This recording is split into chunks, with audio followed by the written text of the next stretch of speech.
just to recap, the doctrine of Scripture, God's living cure for broken humanity.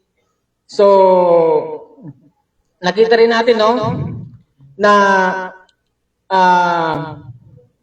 nowadays, yung humanism talaga, talamak talaga, na tawag doon na mamayagpag, na kapag hindi tayo careful, mangyayari na hindi natin alam pumapasok na pala tayo ganun sa ganung philosophy. Sabi nga dito sa Colossians chapter 2 verse 8, at ito ang napakalaking beware ito sa atin, see to it that no one takes you captive through hollow and deceptive philosophy. Sabi ni Paul, huwag mong hayaan na maging bilanggo ka, mahuk ka ng mga walang laman at mga deceptive, ano bang deceptive? Mga mapanlinlang na mga filosofiya. Kasi at that time, marami ding namamayagpag sa Church of, sa Colossian Church patungkol sa iba't ibang mga filosofiya. Tandaan natin, ang Colossian Church ay nasa Roman Empire. So dito, wala sila sa loob ng Jerusalem. Nasa labas sila ng Israel. At dito namamayagpag ang Roman Empire. At ang ginawa ng Romano Imperyo ay inalaw nila lahat ng mga uri ng pagsamba. Kaya doon, maglakad ka, nandito yung templo ni Artemis, maglakad ka, nandito kay Helen, maglakad ka uli, nandito yung iba't ibang religion, kumbaga, namamayagpat at that time. At maraming mga filosofiya, ito yung time na kung saan sumibol ang iba't ibang klaseng thinking.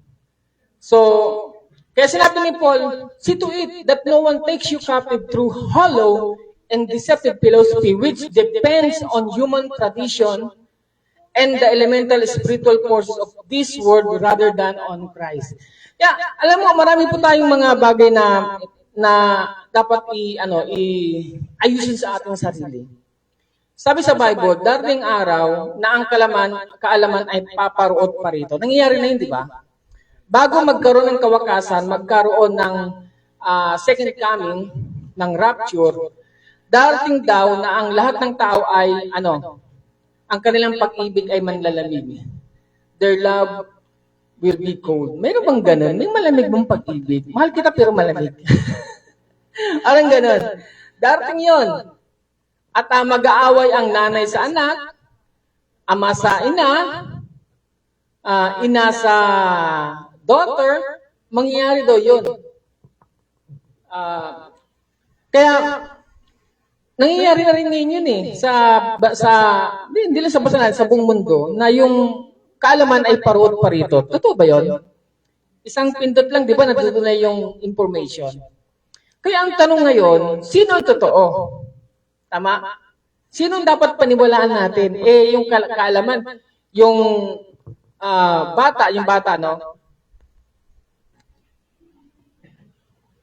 Halimbawa po, ang anak ko, pwede siya magpindot sa internet at sabi niya pa, this is the what.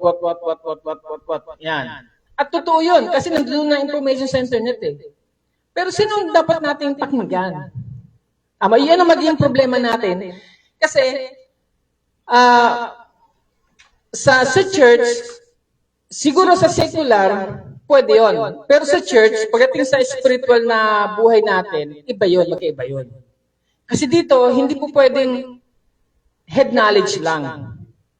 Dapat, merong paggalaw ng banal na espiritu. Anyone can preach. Pero ang tanong, kinasisiyahan ba siya ng banal na espiritu?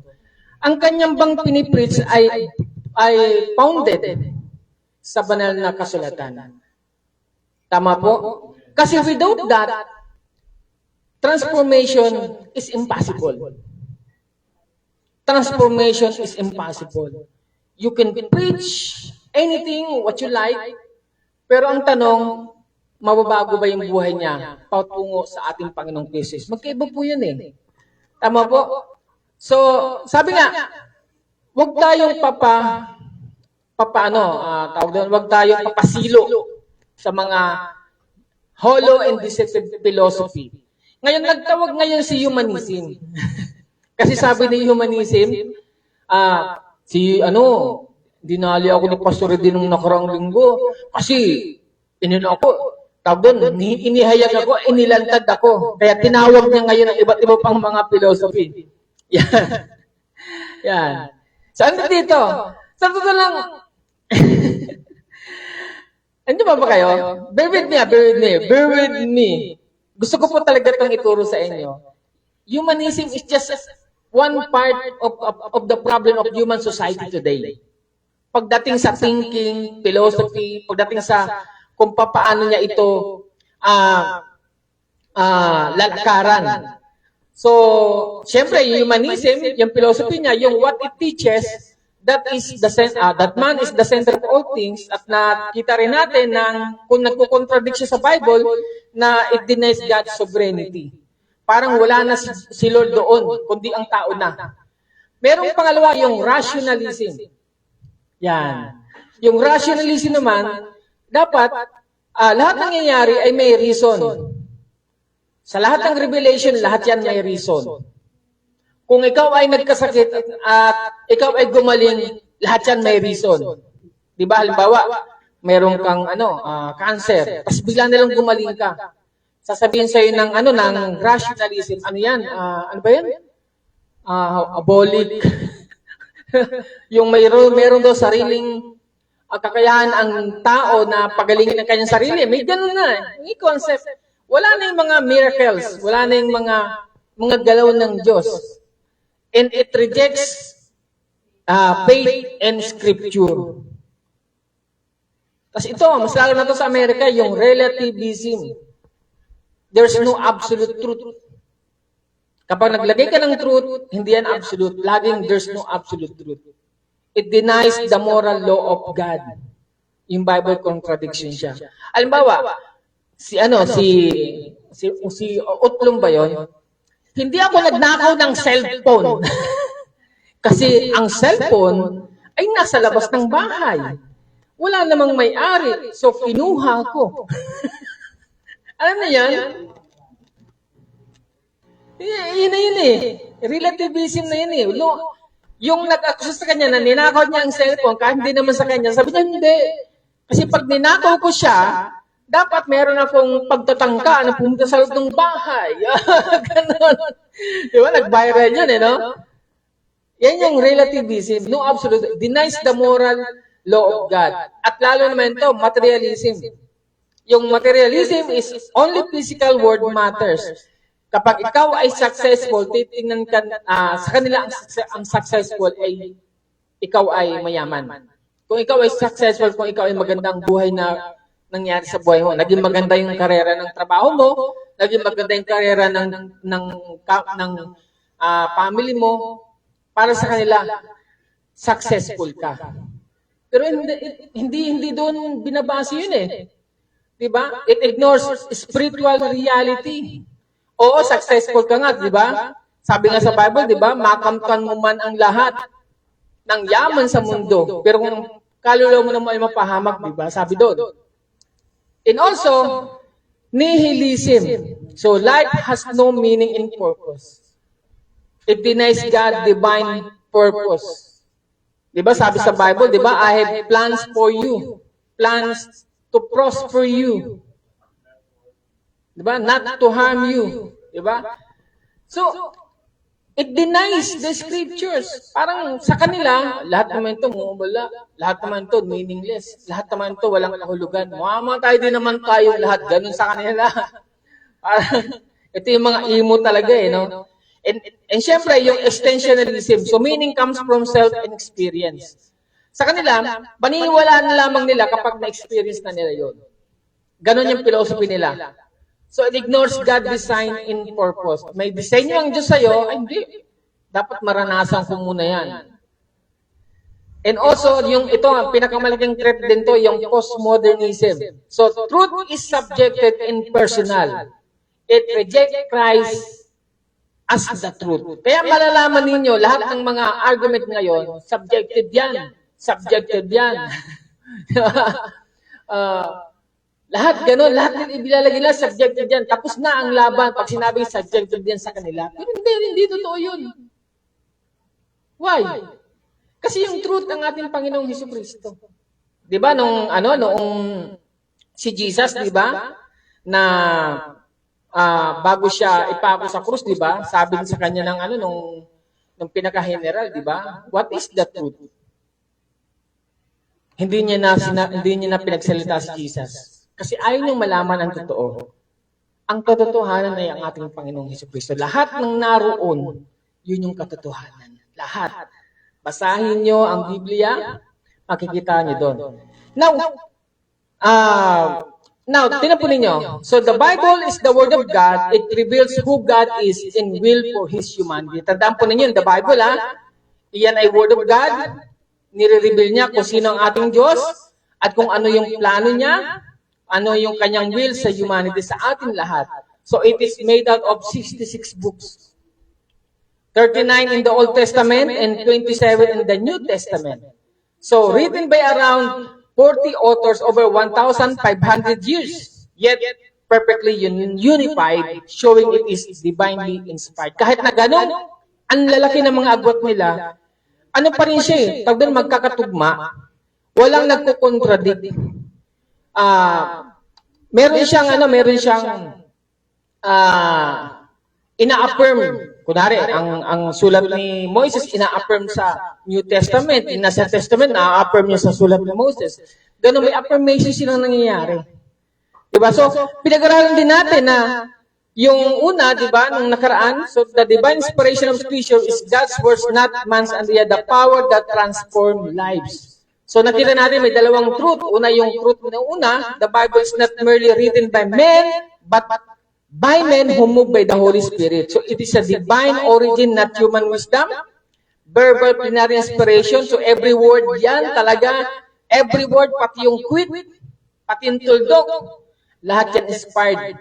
Yan ay sinadya talaga ng ating Diyos. So, Scripture's authority resides on its author. Pangalawang truth, it is infallible. So, without error po yung Bible natin, and inerrant, completely true. Bear with me, para tayo pumapasok sa Bible school nito, pero alam ko, makukuha niyo po ito. So, makita natin, so God breathed His very word, it carries His life, power, and authority. So, Hebrews chapter 4, verse 12, for the word of God is alive and active. Alive ang word of God at active siya. So, sharper than any double-edged sword, it penetrates even to dividing soul and spirit, joins and warrior, it judges the thoughts and attitudes of the heart. Ano sabi? Siya yung judge. Yung thoughts natin at attitude ng puso natin, ang Bible ang siyang mag-judge. Tama? Kaya hindi ba pwedeng sabihin, ang Diyos lang ang pwedeng mag-judge sa akin. Matakot ka na pag si Lord na nag-judge sa'yo. Only God can judge me. May nagpapatawag ka nun eh. Pero nakakatakot kung paano nga pala kung talagang ang Lord ay ginudge ka niya. Pero tinapo niya sa Bible pa lang, siya mismo, i-judge ka na ng mga salita ng Panginoon eh. Ando doon na lahat eh. Tama po? So, the Bible is the Word of God. Naniniwala ba kayo dyan? Ito. Para makita natin. The Bible is not the Word of God.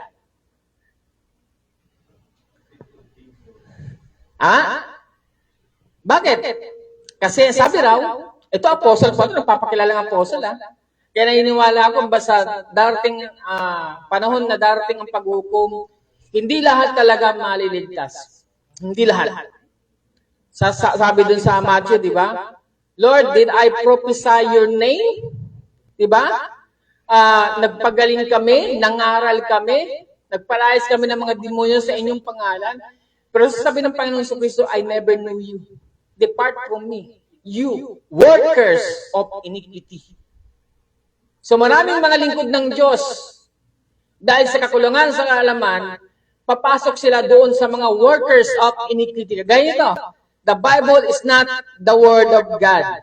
Kung hindi ka magaling, hindi ka marunong, baka makikita mo to, paniniwalaan mo to. So, naniniwala ba kayo? The Bible is not the Word of God. Bakit? Sa Bible kasi, it contains si Satanas nagsalita. So, ang tanong niyo, ang premise doon, salita ba ng Diyos yun? Isa sa Satanas, di ba? Na tinukso ni Jesus? Yan ito yun. Kung ikaw ang anak ng Diyos, magpatihulog ka at ang mga anghel mo ay ikaw isasaluhin, etc., etc. Kung ikaw ang anak ng Diyos, yung bato na to gawin mong tinapay. Sabi ni Jesus, nasusulat hindi lang sa tinapay na bubuhay ang tao, kundi sa bawat salita ng Diyos. So, ang salita ng Diyos pala ay nakakabuhay, ano? The Word of God ay nakakabuhay. Tandaan pa ninyo ito. Ibig sabihin sa Satanas yun. So, ang tanong doon, ang premise doon, hindi si God yun. It is not the Word of God. So, meron tayong instance sa Bible na kung saan yung donkey ay nagsalita. Tama? Ayaw talagang pinahirapan, ayaw talagang kasi may nakaharang na anghel eh. Kay Balaam, yun, may nakaharang na anghel, nakita nung donkey. Pinagpapalo pa rin siya. Mano ka? Go forward. Nagsalita yung donkey. Nagalit sa kanya eh. Diba? So, kaninong word yun? Word ba ni God yun? Ay, yung mga masasamang tao, crucifying. Word of God ba yun? Ng masasamang tao. Tingnan po natin. Tanongin ko, is the Bible the Word of God? Or is the Bible contains the Word of God? Lito na sila, Sa bawi sa inyo eh. Para tayong nasa Bible school ngayon. Tingnan natin. Meron pala akong Asan na ba yan? Yon. So, tingnan po natin. All scripture is a breathed. God breathed. So, hiningahan ng Diyos, sabi diba sa 2 Timothy chapter 3 verse 16. And also, the Bible includes true records of false statement to reveal the truth. May mga records na nakalagay sa Bible na mga false statement para ma-reveal niya yung truth. For example, si Jesus Christ, sinabi ni Satanas, di ba, kung ikaw ang anak ng Diyos, gawin mong tinapay itong bato. Pero sabi ni Jesus Christ, hindi lamang nabubuhay sa tinapay ang tao, kundi sa bawat salita ng Diyos. So, nireveal ni Jesus Christ yung sinabi ni Satanas na mali. Tama? Yan. Para makita po natin. So, the Bible includes two record of statements to reveal the truth. And also, even when Satan or sinners speak, their words are faithfully recorded by divine inspiration to show the contrast between truth and deception. Nakikita po ninyo, kung ikaw ang writer, di ba? Kung ikaw ang writer ng book o ng isang pelikula, hindi mo maipapakita kung anong gusto mong i-convey kung wala yung mga kontrabida. Kung wala yung mga di ba? Isipin mo, buong pelikula, lahat na lang bida. Nakabida lang. Ang gagawin natin, tayo bubugin kasi walang kontrabida eh. Di ba? So ganun po yun.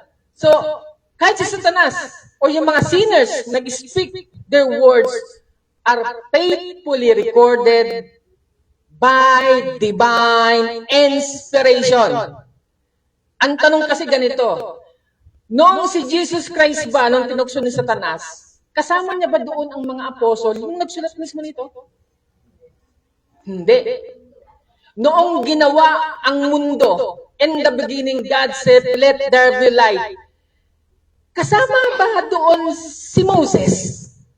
Nakita niya ba habang ginagawa ni Lord yung creation? Nandoon ba siya? Ang writer ng Genesis, si Moses. Nagets mo yun?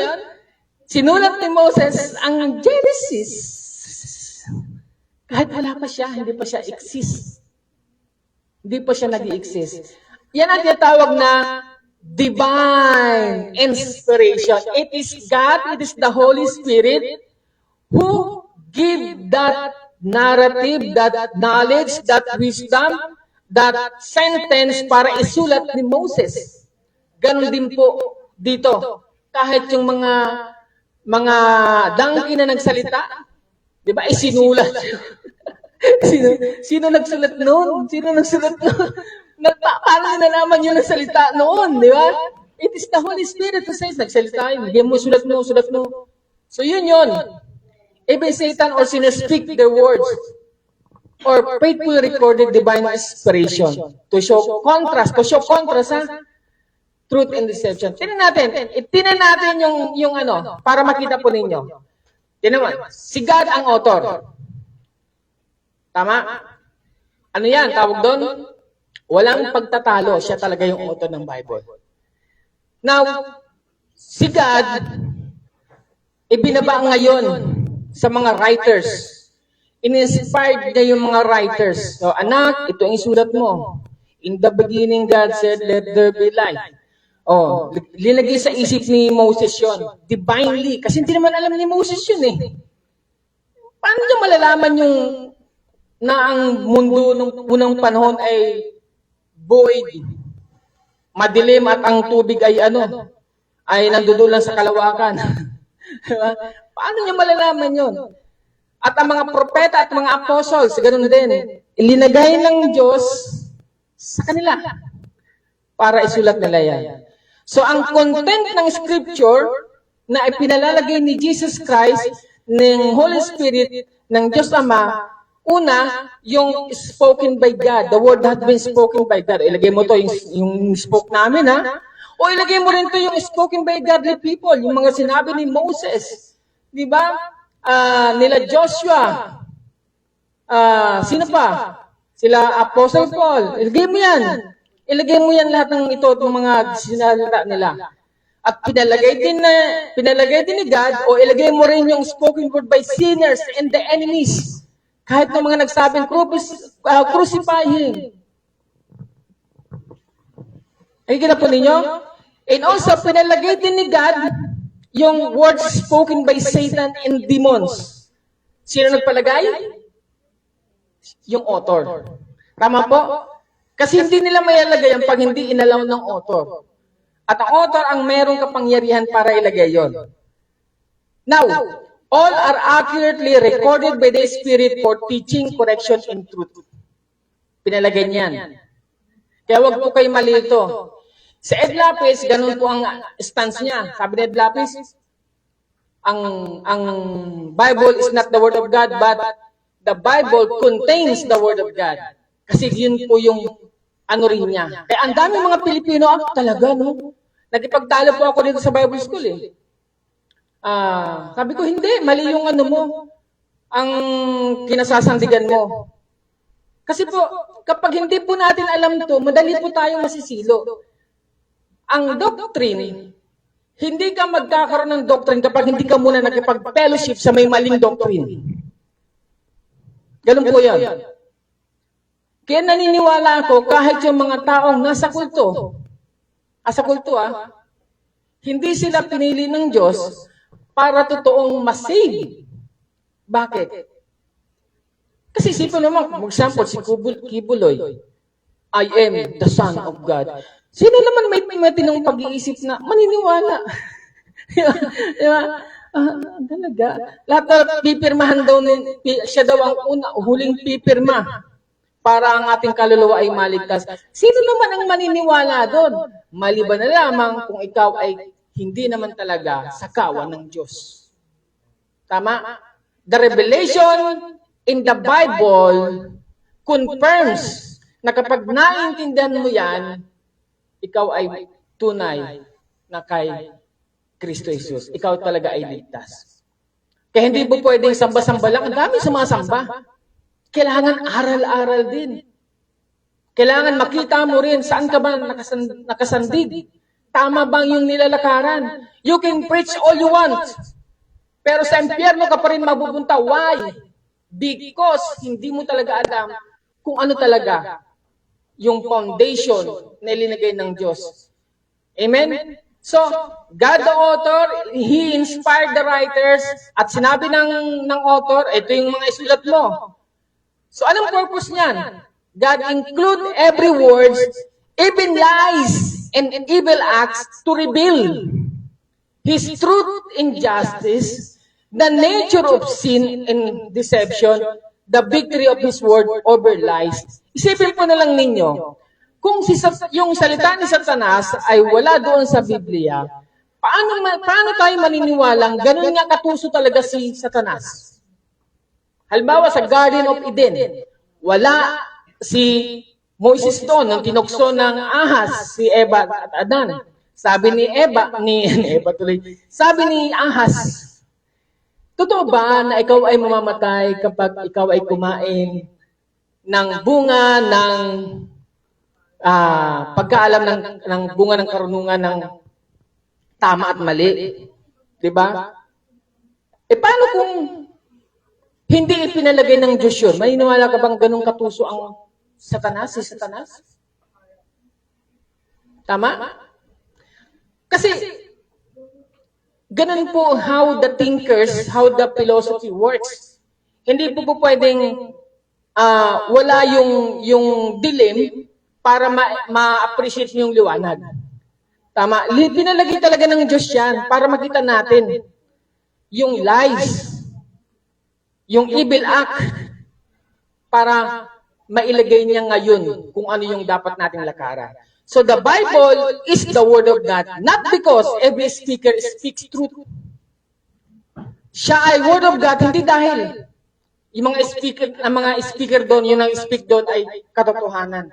Kundi, but because God inspired the writers to record everything truthfully so that His people may discern truth from error and see His redemptive plan. Okay na ba tayo dan? So malinaw na tayo. Malinaw na sa inyo na the Bible is the Word of God. Ewan ko na lang kapag nasilo pa kayo ng kaaway dyan. Paniwalaan nyo pa yung deception ng kaaway. Isipin mo, kapag sinabi mo kasing the Bible is not the Word of God, it only contains the Word of God, mag-iiba yung tingin mo sa Biblia. As if wala siyang kapangyarihan. Verses lang ang kapangyarihan ng Biblia sa'yo. Chapter lang ang magiging kapangyarihan ng Diyos sa'yo, hindi lahat. Tama po?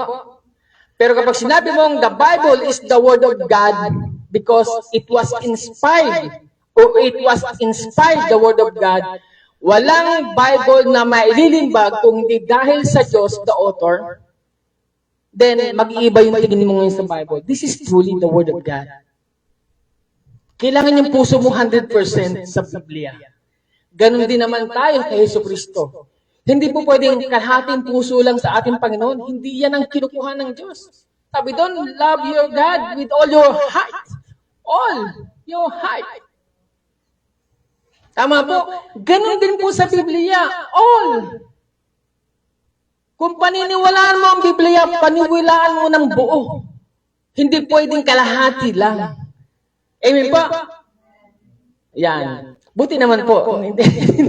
Ang hirap, ano? Pagpalating talaga sa doctrine of, actually marami pa ito. Kapag hindi ka nakapag-aral ng Bible School at merong nakita ka sa YouTube o meron, talagang masisilo ka eh. At karamihan, loud yung mga error. Mas loud silang mag-speak. Mas loud silang mag-declare. Ganon sila. Tama po. So, pangalawang point, tapos na tayo sa one point. Kanina, di ba, in-recap lang natin at dinagdag natin para hindi tayo malito. So, the purpose of Scriptures is God's Word heals, restore, and transform. So, anong purpose ng Scripture? From revelation to relationship. Nire-reveal ni God siya para magkaroon tayo ng relationship sa Kanya. Ganun po. So, ang big picture dito ganito. God gave His Word not just to inform, but to transform us into the likeness of Christ and equip us to every good work. So, una, ano magiging natin? Scripture reveals God in His truth. Sabi sa Psalms 19:7, the law of the Lord is perfect, refreshing the soul. The statutes of the Lord are trustworthy, making wise the simple. Sa Tagalog maganda, ang kautusan ng Panginoon ay sakdal, na nagsasauli ng kaluluwa, ang patutuo ng Panginoon ay tunay na nagpapapantas sa hangal. Kapag pala ikaw ay nagbabasa ng Biblia, magiging pantas ka eh. Oo, nasa kanila ng mga PhD. Sila na ang mga cum laude. Sila na ang mga, ano pang mga D? PhD, cum laude. O lahat na, masteral, sa kanila na lahat. Pero kapag hindi nila alam yung Bible, hindi sila nagbabasa ng Biblia, at ikaw ang nagbabasa ng Biblia, mas pantas ka pa kaysa sa kanila. Bakit? Kasi alam mo yung katotohanan. Alam mo yung magliligtas sa'yo. Sila hindi. Temporal lang. They can achieve well. Pwede sila maging mayaman. Pero at the end of the day, kahangalan na ang lahat ng pinagtrabahuan nila, mauuwi sa lahat. Kasi walang kayamanan na dadadala sa kabilang buhay. Sabi nila, hindi mo madadala yung pera mo sa langit. Mas lalo, hindi mo madadala ang pera mo sa impyerno. Tama? Ito yun. Wala talaga. Kahangalan yun. Nagpapagod ka sa wala. Pero ikaw, may Biblia ka, alam na alam mo, kahit hindi kami sapat, pero alam ko, pagdating ng araw, at ang Diyos nagkaroon na ng rapture, at nasa kabilang buhay na ako, sapat na sapat ang lahat ng pinaggagawa ko sa lupa dahil nakilala ko ang Diyos, at sapat na nasa kalingitan ako, kasama ang Diyos. Yun yung wise. Tama po? Now, so the source of truth is God-breathed revelation. Yun yung source of truth niya, yung hininga ng Diyos, yung revelation niya. So Scripture is the final stand of truth. Final yan ha? Scripture. Kaya kapag nagkakaroon kayo ng pagtatalo-talo, ano bang sinasabi ng Biblia? Ano bang sinasabi ng Biblia? Dapat ganun po tayo. Amen po. 2 Peter chapter 1, verse 20, 21. Above all, you must realize that no prophecy in Scripture ever came from the prophet's own understanding. Wala daw revelation sa Scripture na nagmula sa own understanding ng propeta o ng apostle or from human initiative. No, to those prophets were moved by the Holy Spirit and they spoke from God. Ang pinakamagandang halimbawa talaga dyan, Genesis, saka si Moses eh. Kasi hindi pa buhay si Moses eh. Hindi niya kilala si Abraham. Sino ba yun? Sino bang Abraham na yan? Ang layo ng agwat. Ang layo ng agwat. So therefore, Scripture does not just contain truth, it is the truth. So the Scripture reveal who God is. John, diba, sino siya? In the beginning, the Word already exists, the Word was with God, and the Word was God. So it reveals who God is. Sino ba yung Diyos na ito na sinasamba natin? Pasimula pa, doon na siya. Siya ang berbo. Kaya nga sabi ni Louis Berkhoff, revelation is the act of God whereby He makes known to man the truth concerning Himself in His will, which could not otherwise be known. Kapag hindi na-reveal ng Diyos yan, hindi kailanman malalaman ng tao. Kaya nga ako, may mga kaibigan akong pastor na nagpupunta-punta sa mga tribu-tribu na yan. Nire-review ko sila eh. Sabi ko, tigil mo na yung bathala-bathala na yan. Hindi, yan kasi mga Diyos natin dati, tayo, mga tribu tayo. Mga nagpupunta, mga pastor mismo, nagpapa-ordain na. Ordain ba yun? Na maging tribu ng ganito, tribu dato ng ganito. Ganun. Tapos ibinabalik na nila yung pangalan ng Diyos, bathala. Kasi nga, tribu nga. Sabi ko, kalokohan yung pinagagawa ninyo, mapapahamak pa kayo dyan. Bakit naman pastor? Diyos din naman yan. Nagpakilala na kasi ang Diyos sa Biblia. Anong pangalan ng Diyos sa Biblia? May nakita ba kayong bathala doon? Wala. Tigil nyo na yan. Mga bishop pa to, ha? Nasa organization kasi ako ng ganun eh. May mga kwintas-kwintas pa sila, mga pangil-pangil dito. Sila raw ay mga tribo-tribo. Ay naku, Diyos kong mahabagin, maawa po kayo sa amin. Kapag hindi mo alam ang Biblia, kung saan-saan ka sasama. Kaya ngayon pala, sinasabi ko sa inyo, magbasa po kayo ng Biblia para hindi po kayo magoyo na kung sino-sinong tao. Sipin mo, pastor ka, bishop ka, papamahalaan ka ng kung sino-sinong dato. Di ba? Alam niyo po sa Biblia, kung babasahin niyo, wala pong compromise dito.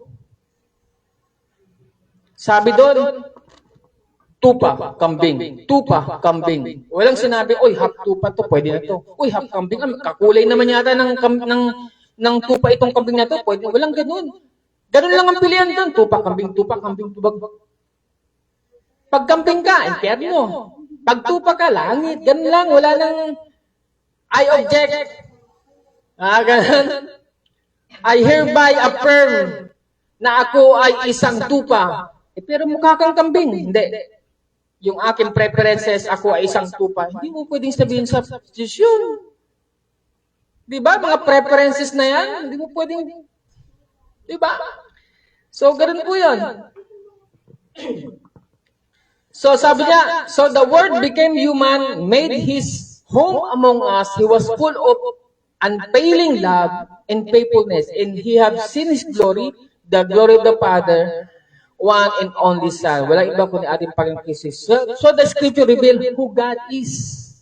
Sino ba siya?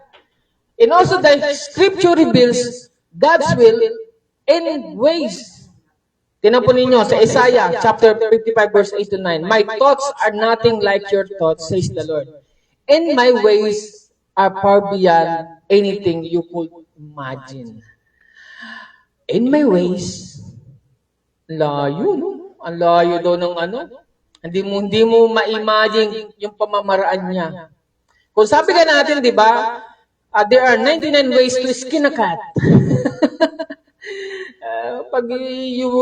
Kapag babalikan mo raw ng buhay ang pusa, meron daw 99 ways kung paano gawin yun. Pero ang Diyos, unlimited to. Yung ways niya, you could not imagine. For just as the heavens are higher than the earth, so my ways are higher than your ways. And my thoughts higher than your thoughts. Walang pwedeng makapagmamalaki sa ating Panginoong Diyos. Kahit anong statue, maging general ka man, maging presidente ka man, maging hari ka man, maging emperor ka man, wala kang kakayahan makapagmalaki sa Diyos. Kaya please lang, church, kung meron po tayong ganun pong pride, ibaba po natin. Hindi pa po tayo nagiging hari, nagiging mayabang na po tayo. Full of pride na po tayo. Wala pa po tayong sinasabi sa buhay. Pumapasok na tayo dun sa kahangalan. Dapat po makita natin ang ating sarili. Ang layo pa natin sa Diyos. Ang layo pa. Ako po, nakapag-study pa ako ng Bible School. 4 po ng Bible School ang napag-aralan ko. Pinasukan ko pala. Pero alam niyo po, tingin ko sarili ko, ang dami ko pang dapat malaman. At gusto ko pang matutong. Ngayon po, enroll po ako sa isang online Bible School. Gusto ko pang matuto. Gusto ko pang matutunan ng Diyos. Gusto ko pa siyang ganun po ako. So, Scripture show us God's moral standard in His redemptive plan. Yun yung kanyang ways.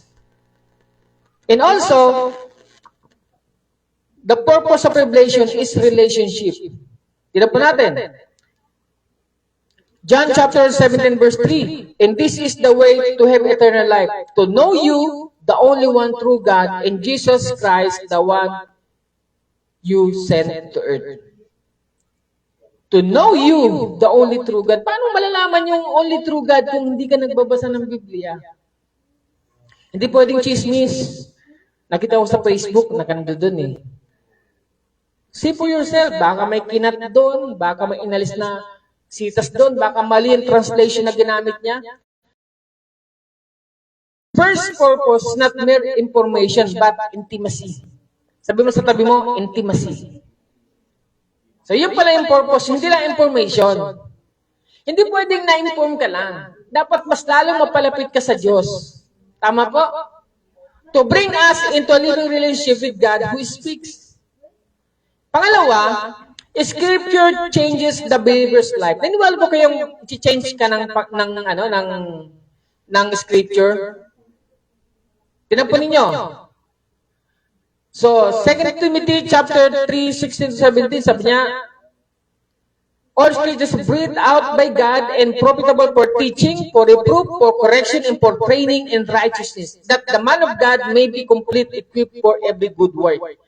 So, tingnan po natin isa-isa. So, how can a believer be changed or be transformed? Una, sabi doon, teaching.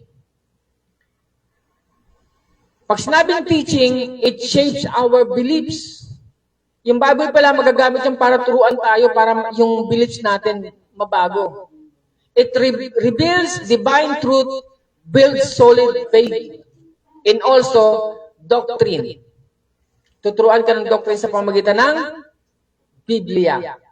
Kaya sabi ni John Owen, the foundation of true holiness and true Christian worship is the doctrine of the gospel that we are to believe. So when Christians' doctrine is neglected, forsaken, or corrupt, true holiness and worship will also be neglected, forsaken, and corrupt. Kapag mali yung doctrine mo dahil hindi ka nagbabasa ng Biblia, kahit na anong higa mo dyan, maglululuhod ka, baliwala yung kurap yun. Walang bilang yun. Naalala ko dati sa nakikipagtalo ako noon eh. Sabi ko, yung lumuluhod papuntang altar, lalo na sa Quiapo. Ang layo nun, nakaluhod, lumuluhod. Naglalakad ng paluhod papuntang altar. Matanda nakita ako. Sabi ko, yung pananampalataya nito, hindi mo pwedeng pasubalian. Totoong nananampalataya siya. Yun nga lang, mali. Sometimes, we are so sincere that we are so sincerely wrong. Tama ba? Sometimes, we are so sincere, but we are sincerely wrong. Mali pala talaga. Kurap yan. Wala din. Kumbaga, kaya nga sabi ni Gruden defines the authority of Scripture as all the words in Scripture are God's words in such a way that to disbelieve or disobey any word of Scripture is to disbelieve or disobey God. Hindi ka rin naniniwala sa Diyos. Amin po. Yun po. Romans chapter 12 verse 2, do not conform to the pattern of this world, but be transformed by the renewing of your mind. Be transformed. Yan ang ginagawa ng teaching. Yan ang ginagawa ng Bible, ang titeach siya. Pangalawa, hindi lang for teaching, but for reproof. Pag sinabing reproof, rebuking. So it exposes our error. Kapag hindi ka na po nasasaktan sa Biblia, kapag binuburat mo siya, kabahan ka na. Baka hindi ka na nare-rebuke. Ako po, pag nagbabasa po ako ng Biblia, nare-rebuke po ako, nare-reproof po ako. Kasi may mga mali pa rin po akong nagagawa eh. So it reveals sin and error so that we can repent. Yan po yung ginagawa ng Bible sa atin. Nire-reproof tayo para matransform tayo. And also, in order for us to be transformed, sabi sa Hebrews chapter 4, verse 12, for the word of God is alive and active, sharper than any double-edged sword. Yan. And also, di ba? For teaching, pangalawa, for reproof, pangatlo, for correction. Pag sinabing correction, it restores us to the right path. It restores what is broken. Kailangan magpa-correct po tayo. Ang Bible po, ginagamit ko yung para makorek tayo. Kaya ako, sa totoo lang ako,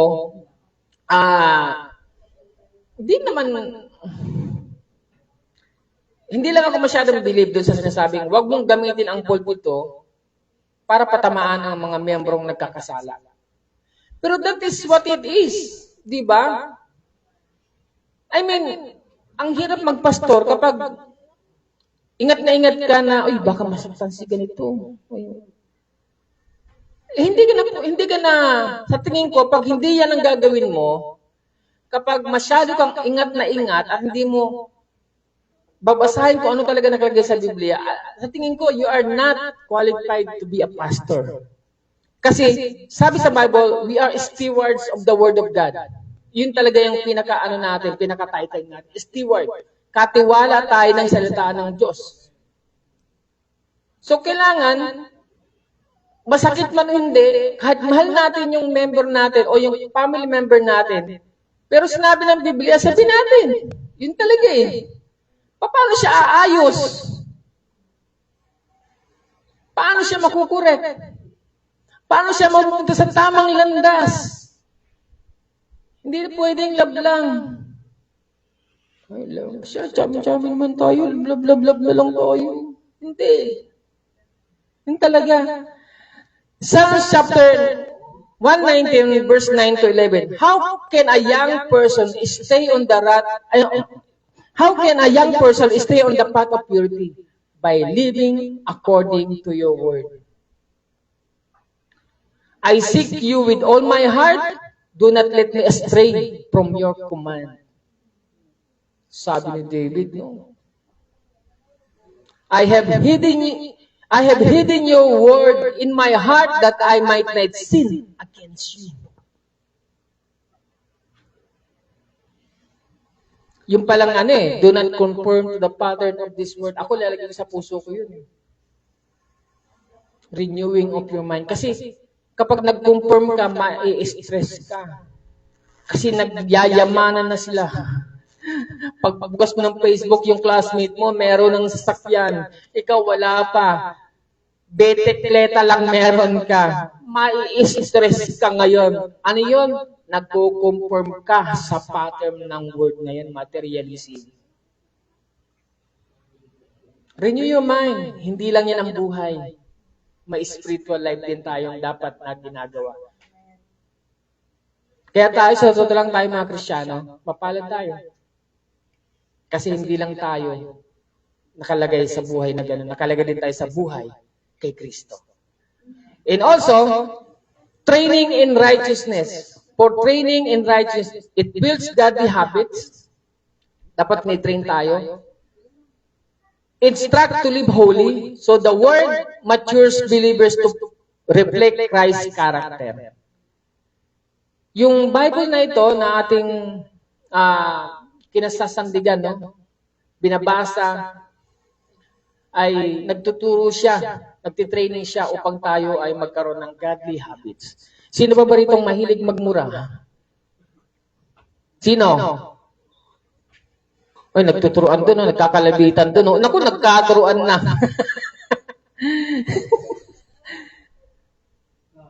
Sabi sa Biblia, naglalagay ka ng sumpa sa iyong sarili kapag yun ang ginagawa mo. So kapag hindi mo na ginagawa, nagkakaroon ka na ng godly habits. Ang ganda ng kami kagahapon na Bible study kila Rain. Yan. Sabi ni Don, nagulat siya kay Ray kasi bigla kasi naging Christian si Ray loko-lokong tao, naging Christian. Nagulat daw siya, hindi na sumasama sa kanila, tsaka hindi na gumagawa. Diba, parang sudden change, parang siya mismo, anong nangyari dito? Parang gano'n. Ay, bakit kasi? Nagkakaroon na siya ng godly habits. At minsan yung godly habits na yon, yung patotoo na yan, yun pa mismo yung mas powerful. Diba? Para madala natin sa Panginoon yung mga tao. James chapter 1 verse 22, do not merely listen to the word and to deceive yourself.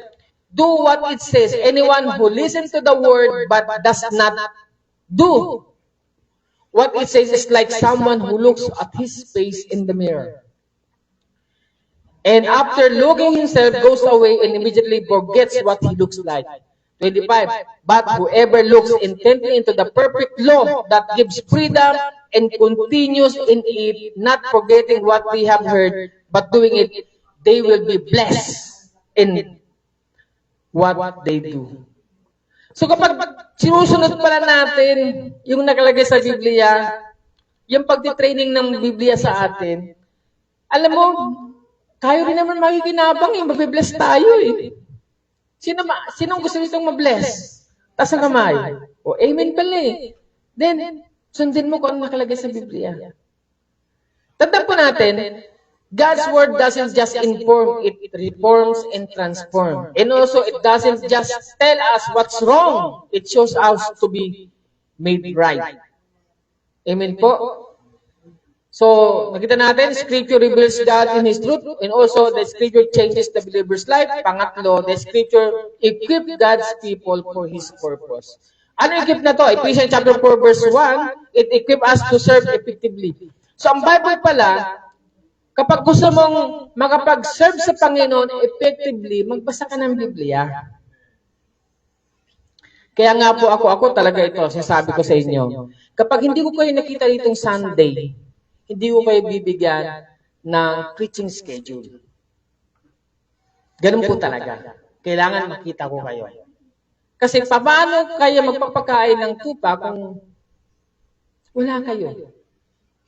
Ganon? Di ba? Kaya ako, ina-announce ko sa next Sunday, si Ana ang preacher natin. Nakita ko siya kanino, andun na siya, Ana. Nilapitan ko kaagad eh. Diba? Para maiba naman. Alam kong dinugo ko yung ngayon sa foundation natin dito sa Bible. Diba? Yan. Yan. Ano ako, masaya ako, Ana. Gusto ko makita ka na nagsiserve sa Panginoon. Beyond your imagination. So Ephesians 4 verse 12, to equip His people for works of service so that the body of Christ may be built up. So, ang Bible pala nag-i-equip. Ngayon, kung hindi ka nagbabasa ng Biblia, anong equipping ba meron ka? Tama? Hindi mo pwedeng sasabihin mo lang, sabi ni sino ba yung magagaling na philosopher ngayon?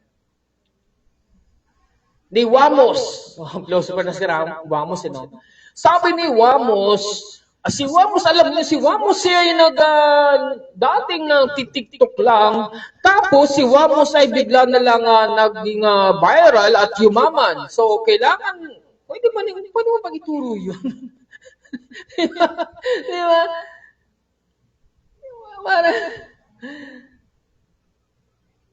And also, it strengthens us to stand against falsehood. Kaya sinabi ko kayo na, di ba, yung mga isim. Isim kasi pag nag-aaral ka sa Bible school, yung mga isim. Isa sa mga isim, yung mga philosophies. Marami pa yan. Gaya ng Marcionism, universalism, marami pa yan.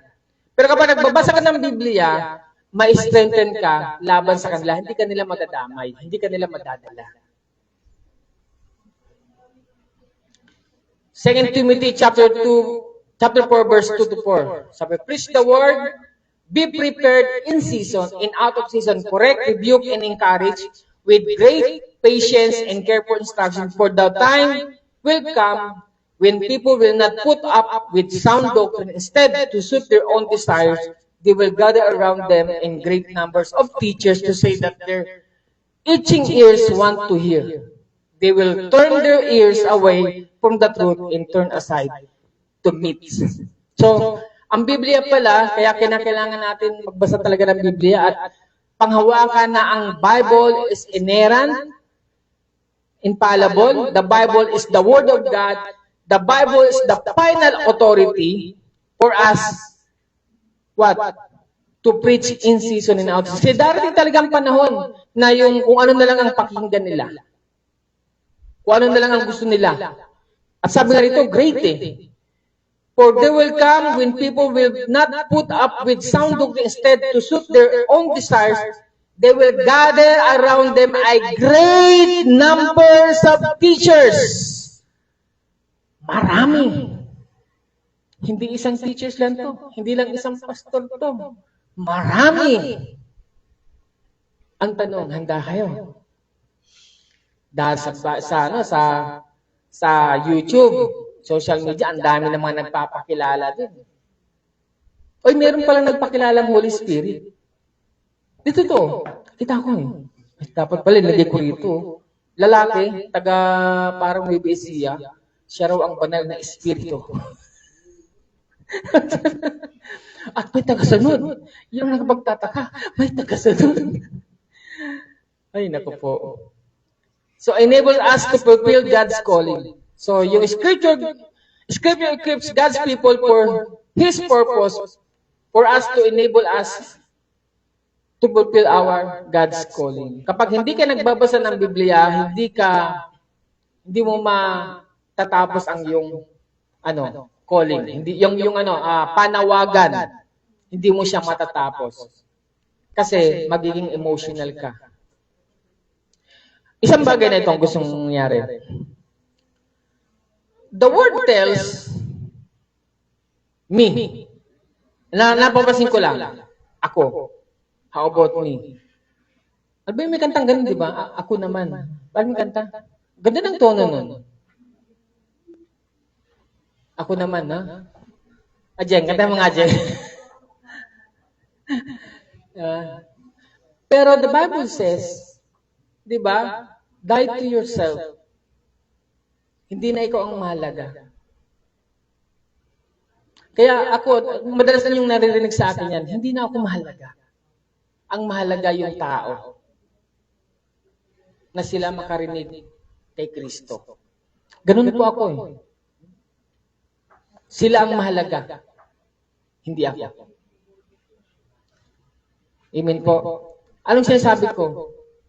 Yung sarili ko, although alam ko yung worth ko, alam ko yung value ko, pero compare doon sa pinapagawa ng ating Panginoon na kalingain, kung ano yung nararapat na ibigay sa kanila, di ba sabi ng Panginoon? Yun na yung ginagawa ko. Minsan yung sarili kong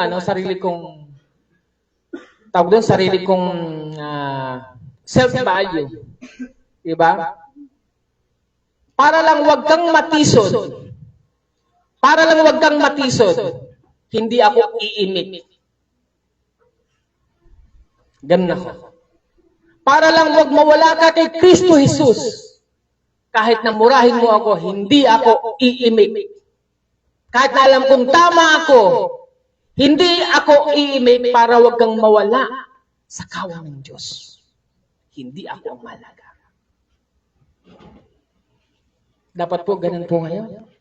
Ganun po dapat tayo. Kasi may sarili din po tayo mga angas eh. Sa angas lang po, maangas po talaga ako. Nagtayo po ako ng gang dati. Nung isa kong, one time, naalala ko na may birthday ako, puntahan lahat ng mga chika babes. Hindi pa ako Kristyano nun eh. Chika babes ng Acro, Tau Gama. Meron pa ng True Brown. Alam mo, para lang mapainom ko lahat sila ng gin, bumili ako ng stork. Kasi kapag linagyan mo ng stork, sober yung gin, madaling makalasing. Para lang mapagbigyan silang lahat. Ganun ako kaangas. Gumagawa ako ng pillbox, name it. Yung Clorox, yung bote ng yogurt ba yan? Name it. Alam kung paano gawin yun. Pero mula nung ako'y nakakilala sa Panginoon, hindi na ako mahalaga. Ikaw na. Amen po. Sabi sa Joshua chapter 1, verse 8, keep this book of law always in your lips. Meditate on it day and night so that you may be careful to do everything written in it. Then you will be prosperous and successful. Nakita niyo po, si Lord gusto niyang ipabasa ito, yung Bible na to, isa puso natin ito, i-meditate natin to, mag-devotion tayo rito. Hindi para sa Kanya, kundi para din naman sa atin. Sabi doon, you will be prosperous. Successful, sino bang ayaw niyan? Ngani. Ngani, buhay na mga bata pag ngani. So when the word of God dwells richly in you, your life becomes a weapon of righteousness and vessel of blessings. And also, if you want to grow as a disciple, a leader or servant of Christ, you must be word-filled and spirit-led. The word makes you strong when life tries to make you weak. At dito ako magtatapos. Yan, magtatapos na po ako. Alam ko pong dugon-dugo ng utak ninyo. Dapat talaga, ano, marami na akong inalis talaga. Para gusto ko lang sa inyo mag-glimpse, no? Siguro mag-one-on-one na lang tayo. Gusto talagang matutunan talaga yung kabuuan nitong bibliology na ito. The study of Bible. So the sufficiency of scriptures. So the Word of God meets every human need. Lahat ng pangangailangan mo, yung Word of God, kaya niyang tugunan. So 1 Timothy, di ba, sabi doon, that the man of God may be complete. Sabi doon, complete. Sabi niyo complete. Equipped for every good work. So the Bible gives us everything needed for salvation, holiness, and godly living. No other book, philosophy, or system can produce life like the Word of God.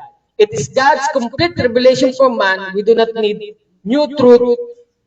We need renewed obedience. Yan po ang mahirap sa atin ngayon at gusto ko sana ito ang mailagay sa puso ninyo. Obedience is the highest form of worship. Tanong po ninyo, obedience is the highest form of worship.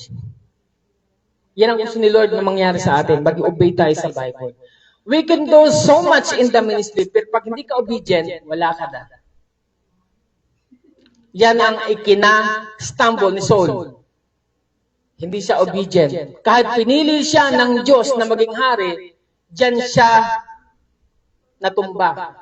Hindi siya obedient. Kaya nga sinabi nga, obedience is better than sacrifice. Kasi nag-sacrifice si Saul para naman sa ito, Lord eh. Kaya ako ginawa itong mga tatabang baka na to para mag-sacrifice sa iyo eh.